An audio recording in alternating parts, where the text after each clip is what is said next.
You got Mr. Sankey, the SEC commissioner, who took his position. You have the NCAA who backed him. And so when we see this kid Hill, Kylin Hill, speak out the way that he did, I applaud him. I definitely think that he's right in what he is saying. But the flip side to it is that him alone ain't going to get this done. Listen, I think it's safe to assume that any reasonably intelligent person, young man, knew about the history of Mississippi to some degree before he arrived there at that university. And I'm not trying to castigate or just go off about Mississippi in terms of its institutions, in terms of the state or whatever. I've never lived there. I don't know those folks. I know what history tells me about some experiences that have emanated from there. I know that much. I know that, and I often joke, Max, if you remember the story that I told when I was in the office one time, and Molly, I don't know if you remember this, years ago, I had to give a speech at the University of Memphis. All-Star Weekend was in New Orleans. I had to drive through Mississippi in order to get to New Orleans. I never made that drive before. But as a black man, knowing something about the history of Mississippi based off of what I simply read, I said it might not be wise for me to drive at nighttime. Let me make sure I drive in broad daylight. About a 6-hour drive. Let me make sure I get the hell up out of here early enough where my entire ride is with the sunshine and the broad daylight, and take the main highway there. Don't take any side back roads. Take the main highway there. That was my mentality. You know what happened? I pulled over for some gas, Paul Finebaum. I pulled over for some gas, Max, and I walked into the gas station because they didn't have full service. And I walked up, and the guy behind the counter, he said, "How you doing, buddy? What can I do for you?" Said, "I'm just here to get some gas." Quote, "That's all you're here for, right?" Just like that. This is about 6 years ago or so. He said, "That's all you're here for, right?" I said, "Okay, here's your change. You have a nice time going right through." No, he's there to shout sports opinions at you. What do you think you were there for? Yeah, didn't do anything. That's all he said. And I got the hell up out. I said, "You absolutely. I'm going straight to New Orleans. You ain't got to worry about that." And all I'm saying to you is this. That's me being a native New Yorker. If you Kylin Hill, you knew something about Mississippi before you decided to go to that university. You've known something about it since you've been at that university. So again, you've taken a position now, and nobody's going to disagree with you, and we understand that. Nor am I trying to sit up there and excoriate all Mississippians. I don't know them. That's not what I'm saying. I'm just talking about the level of discomfort when you're an African American based on this history, what you have to deal with.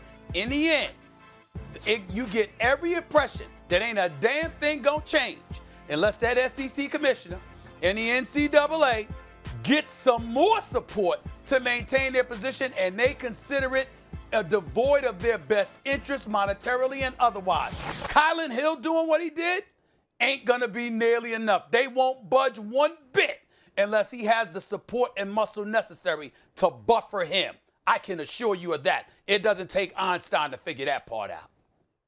Stephen A., as soon as you started talking about driving through Mississippi and being worried about it, my mind went to Goodman, Schwerner, and Cheney. It's interesting that we had Draymond Green on earlier talking about getting people registered to vote, because that's what they were doing. They were registering black people so they could vote when they were disappeared, when they were murdered. And the history of the state of Mississippi, when you look at that Confederate flag on the state flag, it's not just about the antebellum South.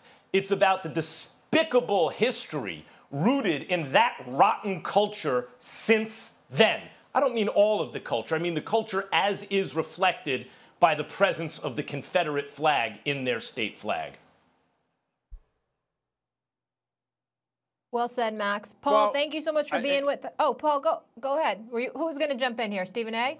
No, it was me. It was me, Molly. I apologize. I was just going to say I agree with Max, but I want to make sure that everybody understands. There's a whole bunch of white people out there that deserve the benefit of the doubt in terms of evolving. Do you have the ability to evolve, to learn from past transgressions and move forward? Because what transpired in the 60s may not necessarily be happening now. We hope, by and large, by most of those folks out there. What they need to understand is that the actions and the transgressions of the past will continue to contaminate your present and your future unless you stand up and take a position. As a plethora of white folks have said over the last few weeks, particularly since the George Floyd killing, it's not enough not to be a racist.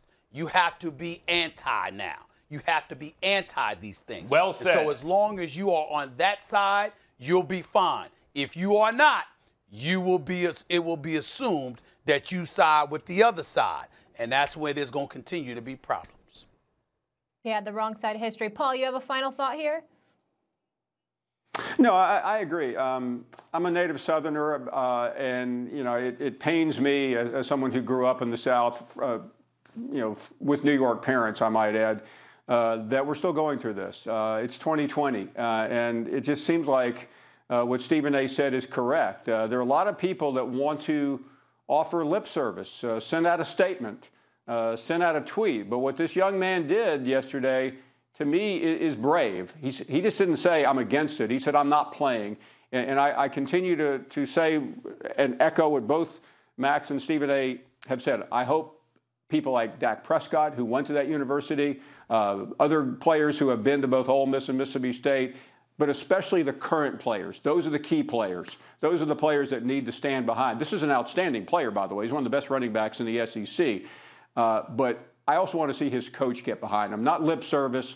Get behind your player.